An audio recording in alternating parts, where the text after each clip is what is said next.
Hello, praise Lord. Praise Lord. ఇస్తున్నందు దేవుని విశ్వాసులారా, ఈ దినమున ఏఆర్సి లూథరన్ చర్చ్ గొల్లపూడి సంఘాన్ని నుంచి మా పాస్టర్ గారు వినోద్ కుమార్ గారు ఈ కొద్ది సమయం కొన్ని మాటలు బైబిల్ నుంచి మాట్లాడమని నాకు చెప్పారు. నేను ఈ సంఘస్థుని, నా పేరు శామ్యూల్. ఈవేళ నేను మీతో అపోస్తలుడైన పౌలు రాసిన పత్రికల్లో ఆఖరి పత్రిక ఫిలెమోనుకు రాసిన పత్రిక నుంచి కొన్ని మాటలు మీతో పంచుకోవాలని నేను తలుస్తున్నాను. దానికి ముందు చిన్న ప్రార్థన చేసుకుందాం. పరిశుద్ధాత్మ యొక్క సహాయం కొరకు ప్రార్థన. మమ్మల్ని మిక్కిలిగా ప్రేమించిన మా దైవ తండ్రి, నీ కృపా వాత్సల్యాన్ని బట్టి ఇంతవరకు కాపాడిన స్తుతిస్తున్నాం. ముఖ్యంగా తండ్రి, మరి ఈ దినమున నీ బిడ్డలతో, క్రైస్తవులు క్రైస్తవేతరులతో నీ వాక్యం పంచుకోవాలని నేను నిలబడి ఉన్నాను. మరి ఏం మాట్లాడగలను మీరే నాకు సహాయం దయచేయండి. మీ పరిశుద్ధాత్మ నడిపింపు మా మధ్య ఉండండి. మీరే నా నాలుకని ముట్టండి. ముట్టి నీ బిడ్డలతో మీరు తగినంగా మాట్లాడుతూ నీ కృప చెప్పండి. మాట్లాడేవాడు నేను కాదు తండ్రి, మీరే మాట్లాడు. ఈ మాటలను ఇయ్యని మేము అందరం గుర్తిస్తున్నాం. ఆత్మతో నడిపించి ఏ డిస్టర్బెన్స్ కాకుండా నీ బిడ్డలు సరైన విధంగా మరి ఏ హృదయానికి ఏ హెచ్చరికలు కావాలో అవి అనుగ్రహించమని, మీ సన్నిధి మాతో ఉంచమని, అలాగే పాస్టర్ గారి కుమారుడు సహాయం చేయడానికి ఆయన కూడా దీవించమని మా ప్రభువును రక్షకుడైన క్రీస్తు గారు మిక్కిలి వినతో ప్రార్థించి స్తుతించి వేడుకొంచున్నాం తండ్రి. ఆమేన్. క్రీస్తుమందు ప్రియమైన దేవుని బిడ్డలారా, మరి ఫిలెమోనుకి అపోస్తలుడైన పౌలు రాసిన పత్రికల్లో అది చివరి పత్రిక. దీన్ని చెరపత్రికలు అంటారు. చెరపత్రికలు 4. మొదటి అపోస్తలుడైన పౌలు మొదటి చెరలో ఉన్నప్పుడు రాసిన పత్రికలు మొత్తం 4. పౌలు గారు కొత్త నిబంధన గ్రంథంలో 27 అధ్యాయుల్లో సగం పైన అంటే 14 పుస్తకాలు రాశాడు. అందులో 4 పుస్తకాలు మాత్రం చెర పుస్తకాలు, అంటే చెరలో ఉండి రాశాడు. అది ఏదంటే ఎఫ్ఎస్సి, కొలస్సి, అలాగే ఫిలిప్పి, ఫిలెమోను. ఎఫ్ఎస్సి పత్రికలో 6 అధ్యాయాలు, కొలస్సి 4 అధ్యాయాలు, ఫిలిప్పి 4 అధ్యాయాలు, ఫిలెమోనుకి ఒకే అధ్యాయం. ఇది చిన్న పుస్తకం. ఇందులోంచి కొన్ని విషయాలు మీతో నేను పంచుకోవాలని మరి మీ మధ్య నిలబడ్డాను. నేను వాక్యం అందించుండగా పరిశుద్ధాత్మ సహాయం ఉండాలని, అందించున్న మీకు కూడా ఇది మేలు కలుగుటకు చూపాలని మరి నేను ఆశిస్తున్నాను. ఈ చెరపత్రికల్లో ఫిలెమోను పత్రిక చదివితే మీకు అందరికీ మనకు ఒక ఇది కలుగుతుంది. ఫిలెమోను పత్రిక అంటే ఒక రికమెండేషన్ లెటర్ లాంటిది. రికమెండేషన్ అంటే ఒక పనిని పై అధికారికి మనం సిఫార్సు చేస్తాం, దాన్ని రికమెండేషన్ లెటర్ అంటారు. ఈ లెటర్లో మరి ఉన్నాయి 25 వచనాలు ఉన్నాయి. అందులో 3 వచనాలు మాత్రం సంబోధిస్తాడు. మనం ఎవరికైనా ఉత్తరం రాసామనుకో, తల్లిదండ్రులు కానీ ఎవరికైనా, తల్లిదండ్రులకు నమస్కారాలు, నేను బాగున్నాను, మీరు ఎలా ఉన్నారు, అలాగని మొత్తం మొదటి 3 వచనాలు కూడా సంబోధిస్తాడు. అలాగే 4 నుంచి 7 వరకు ఈ ఉత్తరం ఎవరికైతే రాస్తున్నాడు, ఫిలెమోనుకి రాస్తున్నాడు. అతని గురించి రాశాడు. అక్కడి నుంచి 8 నుంచి 21 వచనం వరకు ఆయన సిఫార్సు ఏ విధంగా సిఫార్సు చేశాడో అవి చూస్తున్నాం. తర్వాత 22 నుంచి 25 వరకు కన్క్లూజన్. అక్కడ అందరికీ నీకు వందనాలు, చుట్టాలకు నీ ఊళ్ళో మీ సంఘానికి వందనాలు, నీ భార్యకు వందనాలు, అలాగే ఇంట్లో ఉన్న అందరికీ ఆయన కృతజ్ఞత వందనాలు చెల్లిస్తున్నాడు. అది ఈ యొక్క ఫిలోమోను పత్రిక 25 వచనాలు. అయితే నేను తీసుకున్న మాట ఏంటంటే 10వ వచనంలో, నా బంధకములలో నేను కనిన నా కుమారుడు ఒనేసిము కోసరము నిన్ను వేడుకొనిచున్నాను. ఒనేసిము కోసరము నేను వేడుకొనిచున్నాను అంటే వేడుకునే అంత ఇది స్థితి పెద్ద స్థితి కాదు, కానీ ఆయన ఫిలోమోను యొక్క ఆత్మీయ స్థితిని ఆయన మార్చాడు. ఫిలోమోనును మార్చి అతను కూడా క్రైస్తవ బిడ్డలుగా చేసి అతను దేవుని సేవ చేయటానికి పురుకొల్పాడు. ఒక విధంగా ఈ పౌలు గారి ద్వారా ఫిలోమోను రక్షించబడ్డాడు.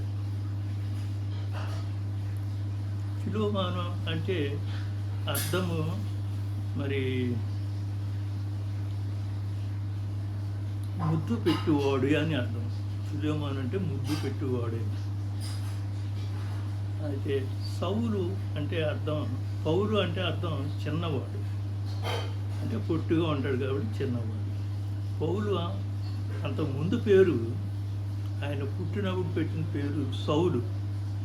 సౌలు అంటే దేవుని వలన అడుగుబడినవాడు, దేవుని వలన అడుగుబడినవాడు సౌలు.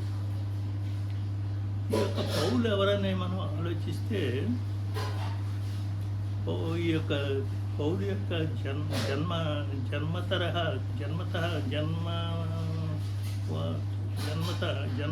జన్మం గురించి యూదావాడు. పౌలు ముందు పేరు సౌలు, యూదావాడు, తార్సు పట్టణస్థుడు, బెన్యామీను గోత్రికుడు, రోమా పౌరసత్వం గలవాడు. రోమా పౌరసత్వం అంటే మాటలు కాదు, ఎందుకంటే మహా గొప్ప ప్రభుత్వం యొక్క పౌరసత్వం గలవాడు. అప్పుడు రోమా ప్రభుత్వం చాలా గొప్పది, ప్రపంచం అంతటినీ రోమా సామ్రాజ్యం ఏలింది. అంతేకాకుండా ఈ యొక్క సౌలు గమనీయుల దగ్గర విద్యను అభ్యసించినవాడు. గమనీయుల దగ్గర విద్యను అభ్యసించినవాడంటే ఒక విధంగా పెద్ద యూనివర్సిటీలో, అమెరికా, ఇంగ్లాండ్ అక్కడ ఉన్న వాటిలో పెద్ద యూనివర్సిటీలో ఒక సీట్ వచ్చేటట్టు లెక్క అన్నమాట. అది పెద్ద ధనవంతులకే అక్కడ సీట్ వస్తుంది. అటువంటి గమనీయుల దగ్గర విద్యను అభ్యసించినవాడు. బాల్యం నుండి దేవుణ్ణి ఎరిగినవాడు ఎవరు? ఈ సౌలు. పాత నిబంధన గ్రంథంలో మంచి తర్బీదు పొందినవాడు. అంతేకాకుండా ప్రవక్తల గ్రంథం, కీర్తనల గ్రంథంలో మంచి తర్బీదు ఉన్నవాడు.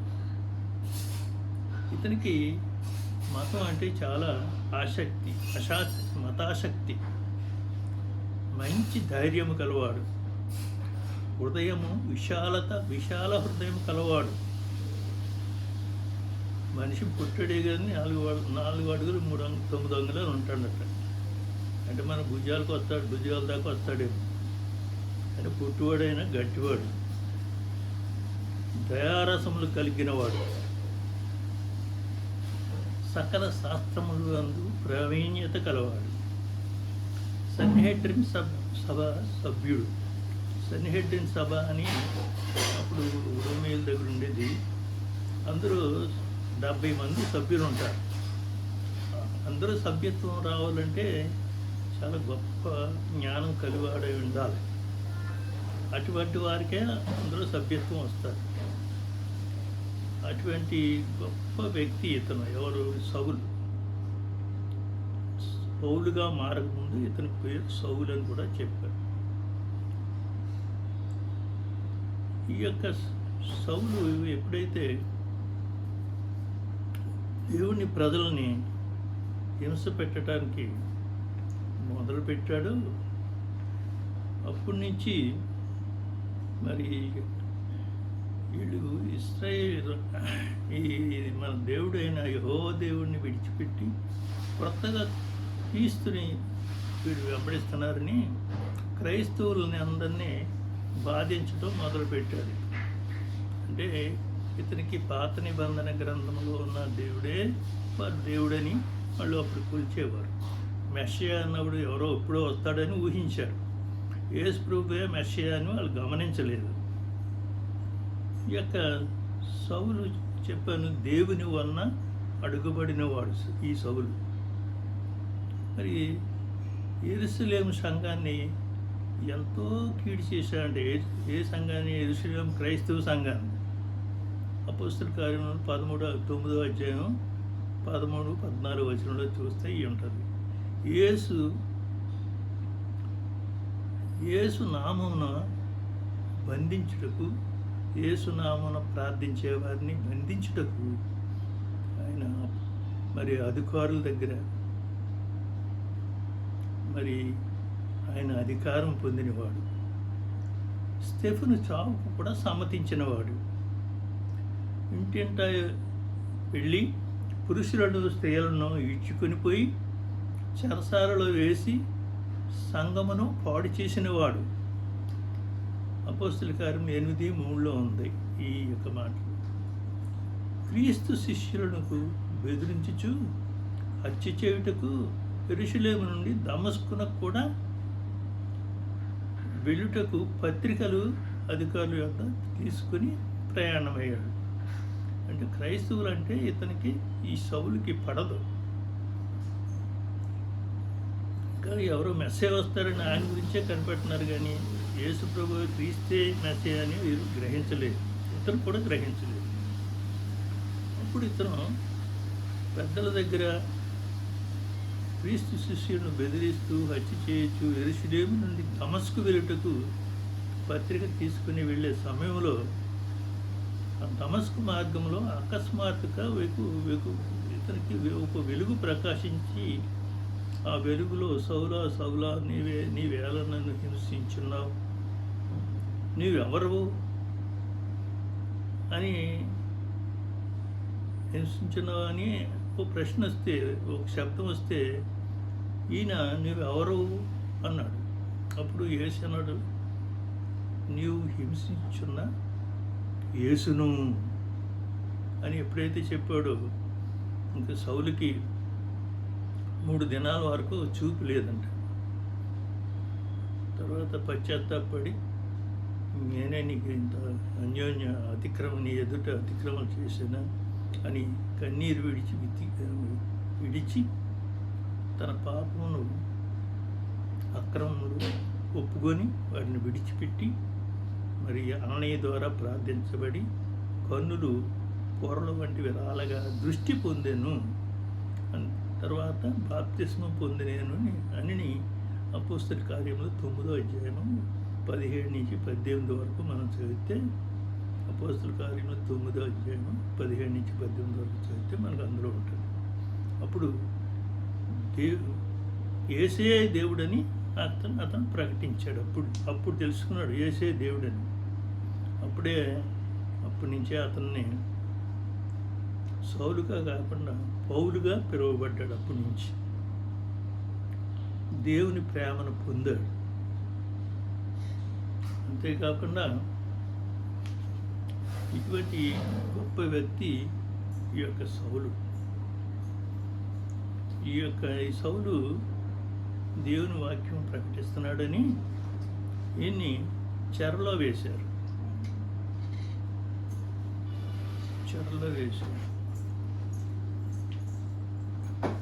2 సార్లు చెరలోకి వెళ్ళాడని ఈయన మొదటి సెర. ఈ మొదటి సెరలో తిమోతి, అరిస్టార్కు, మార్కు, లూకా ఇటువంటి వాళ్ళు అందరూ ఆ చెర దగ్గర ఉన్నారు. ఆ చెర అంటే బహిరంగ చెర, అంటే ఒక అద్దె ఇంట్లో పెట్టారండి ఆ చెర. ఇప్పుడు మన హౌస్ అరెస్ట్ లాంటిది. ఇంకా హౌస్ అరెస్ట్లు అంటే బయట లోకి రాకూడదు, ఉన్నవాడు బయటకు రాకూడదు. అటువంటిది కాకుండా ఎవరైనా వచ్చి ఈ సౌలుతో మాట్లాడవచ్చు. అటువంటి చెరలో ఉన్నప్పుడు ఈ యొక్క పత్రికలు రాశారని క్రీస్తు శకం 62-63 సంవత్సరంలో మరి ఈ చెరలో ఉన్నప్పుడు రాశాడని. ఇతను 62 నుంచి 63 వరకు చక్రవర్తి విచారణకై, చక్రవర్తి రోములో ఉంటాడు కాబట్టి రోముకు తీసుకెళ్ళి చెరలో ఉంచారు. ఆ చెరలో ఉన్నప్పుడు మరి ఈయన ఈ పత్రికలు రాశాడు. అందుకని వీటిని చెరపత్రికలు అంటారు. ఈ 4 వీటిని ఇందా చెప్పాను. ఎఫెసీ, కొలస్సీ, ఫిలిప్పీ, ఫిలేమోను, ఈ 4 పత్రికలు చెరపత్రికలు అంటారు.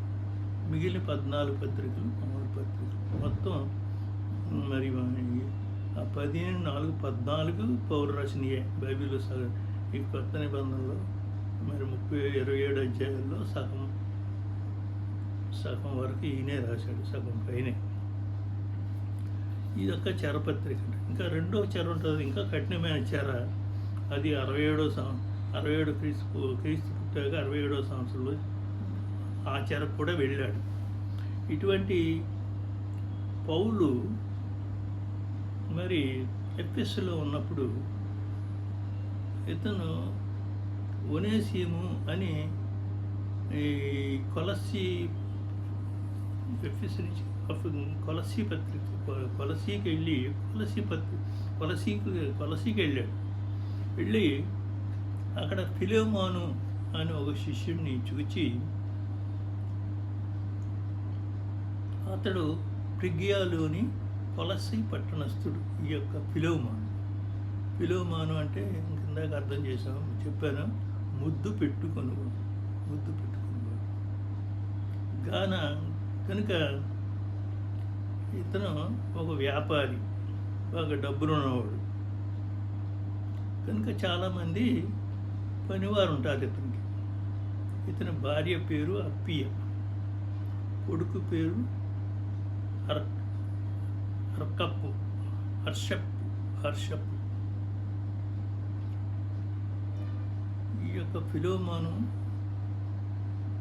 పౌలు ద్వారా రక్షించబడినవాడు. ఈ ఫిలోమోను లక్షణాలు ఏమున్నాయంటే, ఇప్పుడు మనం చదివి ఈ పత్రికలో ఫిలోమోను పత్రికలో మనం అంత చదవటానికి కాదు, కానీ అందులో సారాంశం నేను చెప్తాను. పౌలు ద్వారా రక్షించబడ్డవాడు అంటే గుణపరచబడ్డవాడు 19వ వచనంలో ఉంది. అంతేకాకుండా అతని ఆస్తిని సద్వినియోగం చేసుకున్నాడు. అయితే మనకు ఆస్తిని మన స్వప్రయోజనాలకు వాడుకుంటాం, కానీ ఇతను తన ఆస్తిని ఖర్చు పెట్టి దేవుని సేవ చేయటానికి, దేవుని సేవకులకి, మరి కష్టాల్లో ఇబ్బందుల్లో వారికి పంచిపెట్టి వారికి సహాయం చేసి మరి అతనికి ఇచ్చిన ఆస్తిని సద్వినియోగం చేసుకున్నాడు. సువార్త విషయంలో ఆసక్తి గలవాడు, ప్రేమ చూపుటకు మరి అందరి ప్రేమ చూపేవాడు, దయగలవాడు, ప్రేమ చూపే మనస్సు ఉన్నవాడు. యేసు ఎడల పరిశుద్ధుల ఎడల విశ్వాసము కలవాడు, శ్రేష్టమైన వరములు ఎరిగినవాడు. 6వ వచనంలో ఉన్నది. పరిశుద్ధుల హృదయములను విశ్రాంతి పొందింపచేసెను. పరిశుద్ధుల హృదయములను విశ్రాంతి పొందింపచేసెను అని 5 నుంచి 5వ వచనం నుండి 7వ వచనం వరకు అతని గురించి రాయబడి ఉంది. చాలా భక్తిపరుడు. తన ఇంటి దగ్గరే ఒక సంఘాన్ని స్థాపించాడు. దాన్ని కొలసీ సంఘం అంటారు. ఇంట్లోనే కూడికి పెట్టుకునేవాడు. వేరే చర్చి కట్టకుండా, మందిరాలు కట్టకుండా ఇంట్లోనే సంఘం ఏర్పాటు చేశారు. దాన్నే కొలసీ సంఘం అంటారు. మరి ఇక్కడ మన బైబిల్లో ఈ ఉత్తరం ఎవరికి రాశాడు, ఈ యొక్క పౌలు గారు ఒనేసీముకి రాస్తున్నాడు. ఒనేసీము కాదు, ఫిలోమోనుకు రాస్తున్నాడు. ఎవరి గురించి? ఒనేసీము గురించి. ఒనేసీము అంటే అర్థం సహాయకరమైన, ప్రయోజనకరమైన. బానిసలకు ఈ పేరు పెట్టేవారట. బానిసలు అంటే మనకి సాధారణంగా అప్పుడు బానిసలను సంతలో అమ్మేవారట. కొని తెచ్చుకుంటే ఆ యొక్క బానిస సర్వహక్కులు ఆ యజమానుడికి వర్తిస్తాయి. ఆ బానిసని ఏమైనా చేసుకోవచ్చు, వాళ్ళు చంపేయచ్చు కూడా. మనకి పాలేరు అని ఎలా అంటారు, లేకపోతే అలాగే మన పర్యాయ పదాలు అనేవి ఉంటాయి ఇది బానిసలకి. మరి కౌలుదారుడు అంటారు మన మాటల్లో. అయినా ఈ బానిస ఒనేసీము సహాయకరమైన అర్థం, దీని అర్థం. ఇతను ఏం చేశాడంటే తన యజమానుడైన ఫిలోమోను దగ్గర పనిచేస్తున్నాడు. పౌలు ఎవరికైతే ఉత్తరం రాశాడో ఆ యొక్క ఫిలోమోను దగ్గర ఈయన పనిచేస్తున్నాడు. ఎందుకంటే అతను ధనవంతుడు, అనేక మంది పనివాళ్ళు కావాలి. ఆయన దగ్గర ఈ యొక్క ఒనేసీము పనిచేస్తున్నాడు. అయితే ఈ యజమానుడి దగ్గర మరి దొంగిలించాడు, మరి ఏం చేశాడో అక్కడ రాయబడలేదు. కానీ ఇతను ఏదో ద్రోహం చేసి ఉంటాడు యజమానికి, లేక నష్టం కలిగజేసి ఉంటాడు, లేకపోతే అప్పచెప్పిన పని సరిగ్గా చేసి ఉండడు.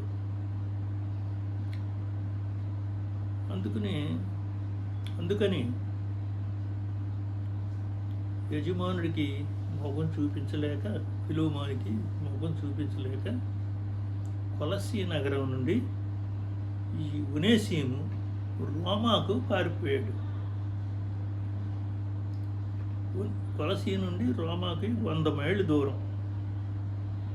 ఏదన్నా శిక్ష వేయాలంటే మన యజమానుడు ఫిలోమోను ఇతను చంపేయచ్చు కూడా. అది దొరకకుండా దూరంగా వెళ్ళిపోవాలని మరి ఆయన 100 మైళ్ళు దూరం ఉన్న రోమాకి వెళ్ళిపోయాడు. యోనా కూడా అలాగే చేశాడు. దేవుడు అతనికి ఆజ్ఞాపించింది, నినివేకి వెళ్ళి వారి స్థితి గురించి చెప్పు, దేవుడికి ఉగ్రత నీ మీద ఉందని చెప్పంటే అతను ఏం చేశాడు, తర్షీష్కి వెళ్ళిపోయాడు. 700 మైళ్ళ దూరంలో ఉన్న తర్షీష్కి వెళ్ళిపోయాడు. 500 మైళ్ళున్న నినివేకి వెళ్లకుండా తర్షీష్కి పారిపోయాడు. ఎందుకంటే అవిధేయత దూరాన్ని కోరుకుంటుంది. అవిధేయులై ఉన్నవారు ఏదైనా తప్పు చేస్తే ఎదురుకుండా రాలేరు, తప్పుకుని వెళ్ళిపోతూ ఉంటారు. కనుక ఈయన దూరానికి కోరుకుని పారిపోయాడు, యజమాని దగ్గర నుంచి పారిపోయాడు. ఇతను రోమాకి వెళ్ళిపోయినప్పుడు రోమా యొక్క మొదటి పౌలు యొక్క మొదటి చెర దగ్గర ఆ ప్రాంతంలో ఉన్నప్పుడు పౌలుకి పరిచయం అయ్యి పౌలు యొక్క వాక్యానికి ఆకర్షితుడై తన జీవితాన్ని మార్చుకొని పౌలుకి సేవకుడైపోయాడు. పౌలు చెప్పిన మాటలు విని రక్షించబడ్డాడు, తన జీవితాన్ని మార్చుకున్నాడు. క్రీస్తు ఏ విధంగా ప్రేమించాడు ఆ ప్రేమను నేర్చుకున్నాడు. పౌలు యొక్క ప్రేమను కూడా పొందాడు, రక్షించబడ్డాడు. నూతన జీవితం ఇతనికి వచ్చింది. వాళ్ళకి ఒనేసీముకు. అది పౌలు ఈ యొక్క పౌలుకి ఈ ఒనేసీము పరిచయం చేస్తున్నప్పుడు మాటల సందర్భంలో మరి నాకు కొలస్సీ నగరంలో నాకు ఫిలిమోను అని ఒక ఆయన ఉన్నాడు. మరి అంటే ఫిలిమోను నాకు తెలుసు, నేనే కొలసి నుంచి నేను పారిపోయి వచ్చాను సార్ అని ఇతను పౌలుకి చెప్పాడు. అయితే ఫిలోమోను నాకు తెలుసు, నా శిష్యుడు, నా ద్వారా రక్షించబడ్డాడు అని పౌలు అతనికి చెప్పి, నిన్ను మళ్ళీ నీ యజమాని దగ్గరికి సేవకు పంపిస్తాను అని అతనికి చెప్పుంటాడు. చెప్పి ఏం చేశాడంటే, రక్షించబడ్డాడు కాబట్టి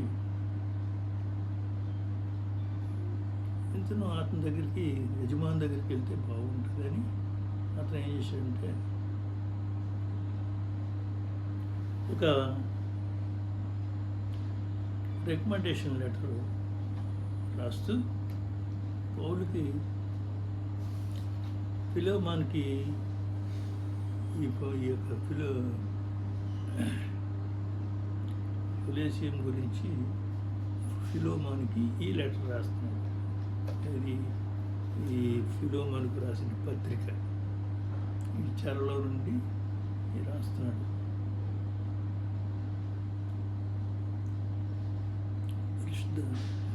దేవుని బిడ్డలారా, ఇది కూడా మనం కూడా ఒక విధంగా మరి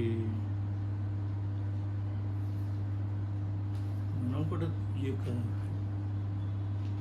ఒనేసియంలాగా తప్పిపోయిన దేవునికి మనకి మధ్యన సాతాను వచ్చి మనం దేవుని ఎడల మరి మనం దేవుని ప్రేమను మనం పోగొట్టుకున్నాం.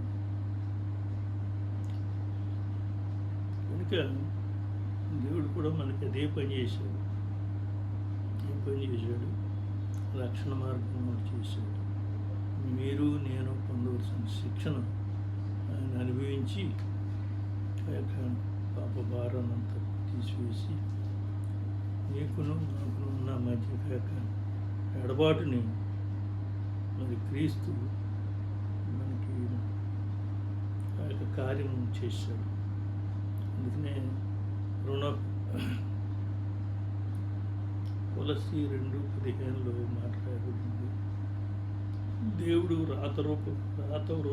రూపమైన ఆజ్ఞల వలన మనకు రుణముగాను విరోధముగాను ఉన్న పట్టములను మేకులతో కొట్టి అందరూ దాని మీద ఉన్న చేవ్రాతను తుడిచివేసి అడ్డము లేకుండా మన అపరాధములన్నింటినీ క్షమించి ఆయనతో జీవింపచేసెను.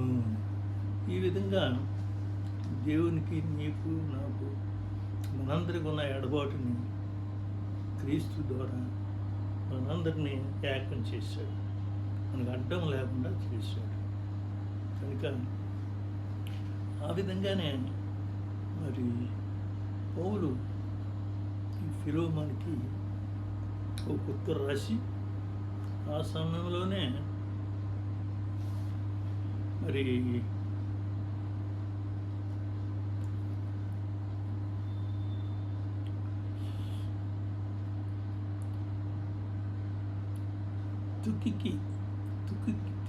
తుకికు అనే అతను చిన్న ఆసియాకు వచ్చినప్పుడు ఒనేసిమును ఫిలోమోను యొద్దకు ఒక లెటర్ రాసి ఆ తుకికి ఇచ్చి, మరి ఫిలోమోను ఈ ఉత్తరం నువ్వు ఒనేసిమును కూడా తీసుకువెళ్ళు అని ఫిలోమోను దగ్గరికి పంపించాడు. ఎవరు? తుకికి ద్వారా. తుకికి ఏదో పని మీద చిన్న ఆసియాకు వస్తే అతను పౌలుని, అందరూ ఒకే విశ్వాసం కలవారి దగ్గర కాబట్టి పౌలు దగ్గరికి వచ్చాడు. పౌలు అతను కూడా ఆదరించి ఒక ఉత్తరం రాసి అదే ఉత్తరం ఫిలోమోను పత్రిక, ఫిలోమోను వద్దకు పంపాడు.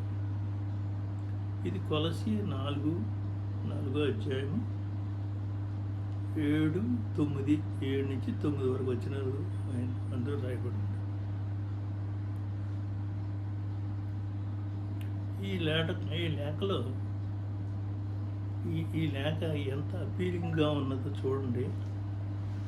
ఈ సిఫార్సు లేఖ, మనకి ఏదన్నా పని ఉందనుకోండి అధికారుల దగ్గర, మనం ఒక రికమెండేషన్ లెటర్ ఎవరికన్నా మనకు కావాల్సిన వాళ్ళకి రాసిస్తాం. అది ఎలా ఉంటుందంటే, కొంతమంది ఏంటారంటే, ఇతను మరి ఏదో అవసరం ఉంది, ఉద్యోగం కావాలంట, లేకపోతే ఏదో మీ సహాయం కావాలంట, మరి ఇది చేసి పెట్టండి అని అధికారులకి ఒక సిఫారసు లెటర్ రాస్తారు. ఆ సిఫారసు లెటర్లు కూడా కొంతమంది కొన్ని సింపుల్గా రాస్తారు, కొంత బాగా లోతుగా నాటేటట్టు తప్పకుండా చేయాలని అన్నట్టుగా రాస్తారు. ఇది మా చుట్టం, లేకపోతే మా తమ్ముడు, మా అన్న కొడుకు, ఇది నువ్వు తప్పకుండా చెయ్యాలి అన్నట్టుగా రాస్తారు. అయితే పౌలు మరి ఇతనికి ఎంత వినయంగా రాశాడో చూడండి. ఈ యొక్క ఫిలెమోను పౌలు చేత రక్షించబడ్డవాడే అయినప్పటికీ ఈ సిఫార్సు లేఖ ఎలా ఉందో చూడండి, అంత అపీలింగ్గా ఉంది. క్రీస్తునందు నమ్మకమైన వాడు అంటే నువ్వు క్రీస్తునందుకు నమ్మకమైన వాడు, నువ్వు ప్రియ సహోదరుడు, నువ్వు నాకు ప్రియ సహోదరుడు,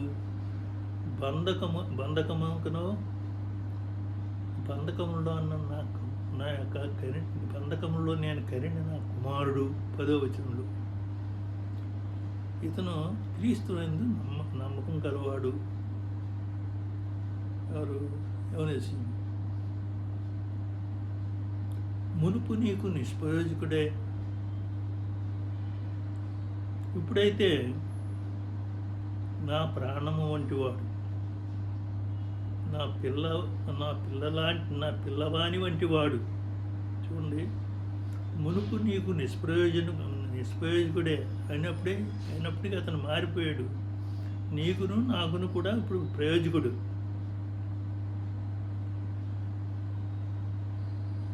ఇతడు నా సహోదరుడు, నా ప్రాణము వంటివాడు, నా పిల్లవాని వంటివాడు, నా బంధకములలో నీకు ప్రతిగా నాకు పరిచయం చేసినవాడు. నేను బంధకాల్లో ఉన్నప్పుడు నాకు పరిచయం చేశాడు. అతడు దాసుడు కాదు, ఒకప్పుడు నీకు దాసుడు, తర్వాత నాకు దాసుడయ్యాడు. ఇప్పుడు దాసుడు కాదు, అతడు స్వతంత్రుడు. ఎందుకంటే ప్రభువును నమ్ముకున్నాడు. దాసుని కంటే ఎక్కువ వాడు 10వ వచనంలో ఉంది. దాసుని కంటే ఎక్కువ వాడు నాకు సహోదరుడు 16వ వచనంలో ఉంది. నా చూడండి ఎన్ని లక్షణాలు చూపిస్తున్నాడు ఆయన గురించి. ఇంకా నన్ను చేర్చుకున్నట్లు అతను కూడా చేర్చుకునేము. అతని వల్ల నీకు ఏమన్నా నష్టం కలిగజేసిన ఎడల, ఏమన్నా ఒకవేళ నీకు రుణపడి ఉన్నట్లయితే అది నా లెక్కల్లో చేర్చు. నీ ఆత్మను రక్షించడానికి, నేను ప్రభువు దగ్గర నడిపించడానికి నేను మార్గం చూపి నిన్ను రక్షించాను కాబట్టి నీవే నాకు రుణపడి ఉన్నావు. కనుక ఇతను నా కుమారుడు, నా ప్రాణం వంటి వాడు, దాసుని కంటే ఎక్కువ. కనుక ఇతను ఒకప్పుడు నీకు విరుద్ధంగా ఏదో చేసి ఉంటాడు, తప్పులు, దయతో క్షమించమని చెప్పడం అన్నమాట. ఇతను నా సహోదరుడు. సహోదరుడు అంటే ఒకే గర్భాన్ని పుట్టినవారు కాదు కానీ, ఒకే తల్లిదండ్రులు పుట్టినవారు కాదు కానీ, సహోదరులకి రోమా పత్రికలో కూడా మాట రాయబడి ఉంది. సహోదరులాల అని రోమా సంఘాన్ని సంబోధించారు. క్రైస్తవులకి సహోదరులని పేరు కూడా ఉంది. సహోదరులు అనగా ఒకే కడుపున పుట్టేవారు కాదు కానీ, ఏ ప్రాంతానికి చెందిన ఏ కులం వారైనా, ఏ రంగైనను క్రీస్తుని నమ్మితే, మరి క్రీస్తుని నమ్మి నీతిమంతులైనప్పుడు వాళ్ళందరూ దేవునికి కుమారులు, దేవుని కుటుంబ సభ్యులు, అనగా తండ్రి అయిన దేవుని కుటుంబ సభ్యులు చెందినవాడు. కనుక అతను మన సహోదరుడు అతను అని వీటి గురించి అన్ని రిక్వెస్టింగ్గా, అపీలింగ్గా, న్యాయంగా అయితే ఆజ్ఞాపించాలి. నువ్వే నాకు రుణపడి ఉన్నావు, ఇతన్ని చేర్చుకో, ఇతనికి సహాయం చెయ్యి అని చెప్పడం అన్నమాట. అయినా ఇతను నా ప్రాణం, ఇతన్ని చేర్చుకుంటే నన్ను చేర్చుకున్నట్టే అని అందులో బయలుపరిచాడు. ఇంకా ఇంత అపీలింగ్గా మన ఎవరో రాయరు రికమెండేషన్ లెటర్. ఈ పౌలు గారు కాబట్టి రాయడు. నేను చెప్పిన దానికంటే నువ్వు ఎక్కువ చేయదు అని నా నాకు నమ్మికే ఉన్నది. నాకు నాకు నా మాట విందువని నమ్మి ఈ ఉత్తరం రాస్తున్నాను. 21వ వచనంలో ఉంది. ఈ విధంగా ఫిలోమానికి మంచి మనసు పుట్టించే విధంగా ఈ ఉత్తరం రాశాడు. ఇటువంటి ఉత్తరం ఎవరన్నా రాస్తే మనం తప్పకుండా ఆ పని చేస్తాం. ఎందుకంటే ఆ యొక్క ఒనేసిము ఆ యొక్క గత జీవితాన్ని లెక్క చేయకుండా అన్నిటిని మన్నించి నన్ను చేర్చుకోమన్నాడు. కాబట్టి తప్పకుండా ఈ యొక్క ఫిలోమాను అంటే ముద్దు పెట్టువాడు బహుశా ఒనేసిముని దగ్గర తీసుకుని ముద్దు పెట్టి అతను చేర్చుకుని ఉంటాడు కుటుంబంలో, సంఘంలోను. కనుక ఈ విధంగా ఈ లెటర్ రాశాడు. ఈ లెటరు క్రైస్తవులు కూడా మనకు కూడా ఇది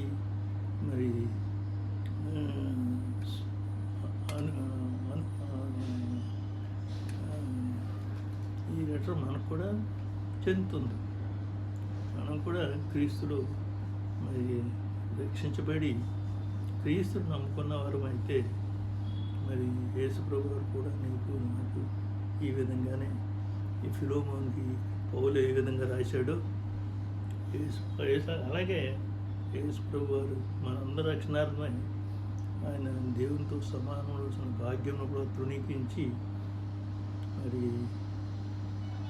తను తగ్గించుకొని మన అపరాధాలను ఆయన మీద వేసుకొని మనం పొందవలసిన మరణమును పొంది మన శిక్షను పొంది మరణమును జయించి తిరిగి లేచి పరలోకానికి ఎక్కి దేవుని కొడుకు కూర్చుండి మనకు కొరకై విజ్ఞాపన చేస్తున్న మన గొప్ప దేవుడు.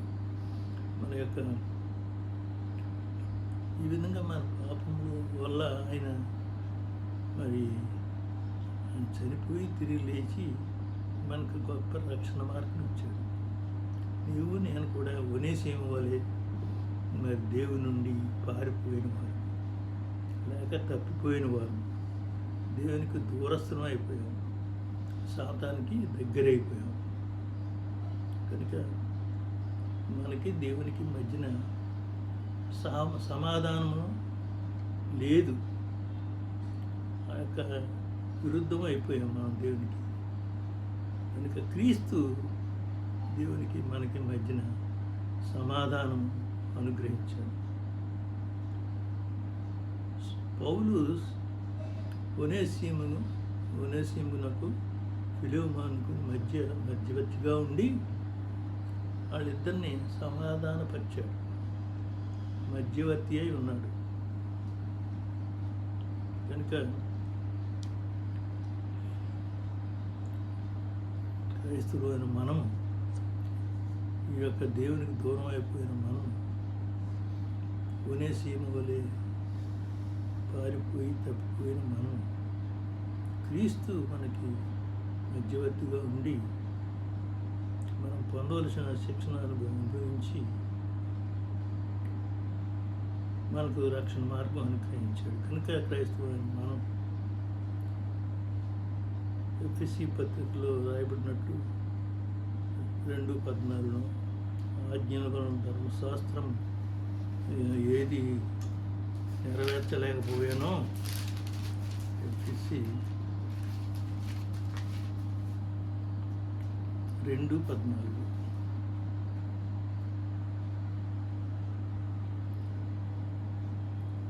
ఆయన మన సమాధానార్థమైన మీకును మాకును ఉండిన ద్వేషమును అనగా విధిరూపకమైన ఆజ్ఞలు గల ధర్మశాస్త్రమును తన శరీరమందు కొట్టివేయుట చేత మధ్యగోడ పడగొట్టి మన ఉభయులను ఏకం చేశాడు. ఆ యొక్క సాతాను అనే మధ్యగోడ దేవునికి నీకు నాకు మధ్య ఉన్నాడు కాబట్టి ఆ యొక్క గోడను పడగొచ్చాడు. ఎవరు? క్రీస్తు ప్రభువు. ఇంకొక మాట కూడా ఉంది, రుణపత్రమును మేకులతో శిలువపై ఆయన కొట్టి దాని మీద చేవరాతను తుడిచివేసి మనకు అడ్డం లేకుండా మన అపరాధం క్షమించి ఆయనతో దీవింపచేసనే అని కొలసీలో కూడా 2:15 చదివాం. ఇంకా ఈ యొక్క ఫిలోమోను పత్రిక ద్వారా మనం నేర్చుకోవాల్సింది ఏమంటే, క్రీస్తు ప్రభు నీ కొరకు నా కొరకు చేసిన రక్షణ కార్యం దేవునికి మనకి ఏ విధంగా అయితే సంబంధం లేకుండా పోయిందో, మనం సాతాను సంబంధం అయిపోయిన వారి మీద ఉండగా మరి క్రీస్తు నీకు నాకు ఆయన మధ్యవర్తిగా ఉండి ఆయన రక్షణ మార్గం మనందరికీ ఇచ్చారు. ఆయన బలి అర్పణ ద్వారా మనకు అనుగ్రహించాడు. కనుక క్రైస్తవ బిడ్డలైన మన జీవితంలో దేవునికి దూరంగా ఉంటే ఆ యొక్క పాపపు గల క్రీస్తు ప్రభు వారు ప్రాణం పెట్టి తిరిగి లేచి మన అపరాధాలన్నిటికీ శిక్ష అనుభవించి సమాధిని జయించి తిరిగి లేచి దేవుని కుడిపార్శ్వం వైపు కూర్చుని మన కొరకు విజ్ఞాపన చేస్తున్నాడు. కనుక ఈ యొక్క పత్రిక ద్వారా మనం తెలుసుకోవాల్సింది ఏంటంటే, మరి క్రీస్తు ప్రభు వారు నీ స్థానంలో ఉండి నా స్థానంలో ఉండి మరి ఆయన చనిపోయాడని తెలుసుకుని సమస్త పాపం ఆయన ఎత్తుకు ఒప్పుకున్నట్లయితే ఆయన తప్పకుండా మన కొరకు దేవుడిని విజ్ఞాపన చేస్తాను. పాపం చేసినప్పుడు ఒప్పుకున్న ఆడలా తప్పకుండా పాపం చేసిన వాడు తప్పకుండా శిక్షించబడాలి. ఆ శిక్ష ఏదో ఆయనే పొందాడు. కాబట్టి ఆయన మా నోటితో ఒప్పుకున్నట్లయితే ఆయన నిన్ను నన్ను రక్షించి నిజమైన క్రైస్తవ బిడ్డలుగా ఈ లోకంలో జీవింపచేసి అనేకులకు మాదిరిగా ఉండటకు పరిశుద్ధాత్మ దేవుడు మనందరికీ సహాయం చేయనుగాక. ఆమేన్. దేవుడి శుద్ధవాక్యం దేవుడు తన పేరట దీవించునుగాక. ఆమేన్. చిన్న ప్రార్థన. మమ్మల్ని మిక్కిలిగా ప్రేమించిన మా దేవుని తండ్రి, మీ కృపావాస్యాన్ని బట్టి త్వరగా కాపాడారు. ముఖ్యంగా నీ వాక్యమును మేము ధ్యానించుటకు కృప చూపినందుకు స్తుతిస్తున్నాం తండ్రి. మాకు ఇవాళ ఫిలోమోను పత్రికలో కొన్ని మాటలు మేము ధ్యానించాం తండ్రి. మేము ఒనేసిము వలె మరి మేము నీకు పాపం చేసి మేము నీకు దూరంగా జీవించున్నాం తండ్రి. అటువంటి మమ్మల్ని మరి ఏ విధంగా అయితే మరి పౌలు గారు ఒనేసిముకి ఫిలోమోనుకున్న మధ్య యొక్క ఎడబాటుని ఏ విధంగా అయితే ఈ యొక్క సంధి చేశాడు, అదేవిధంగా మా చిక్క పాపాలు కూడా మీరు అన్నిటిని మీ మీద వేసుకొని మా కొరకై మీ బలి అర్పణగా ప్రాణం పెట్టారు. కనుక మేము నిన్ను నమ్మినట్లయితే నీ అందు విశ్వాసం ఉంచి మా అపరాధాలను మీ ఎదుట ఒప్పుకున్నట్లయితే మీరు రక్షించగల దేవుడని మేము గ్రహించి మరి మా జీవితంలో ముందుకు సాగుతూ మరి నీకు నమ్మకమైన బిడ్డలుగా జీవిస్తూ అనేక మందిని నీ వైపు నడిపించే బిడ్డలుగా ఉంటుంది. నీ కృప చూపమని మా ప్రభువును రక్షకుడైన క్రీస్తు పేరట మిక్కిలైనతో ప్రార్థించి స్తుతించి వేడుకొంచున్నాం తండ్రి. ఆమేన్. మన తండ్రి అనే దేవుని ప్రేమ, మన క్రీస్తు యొక్క క్రీస్తు యొక్క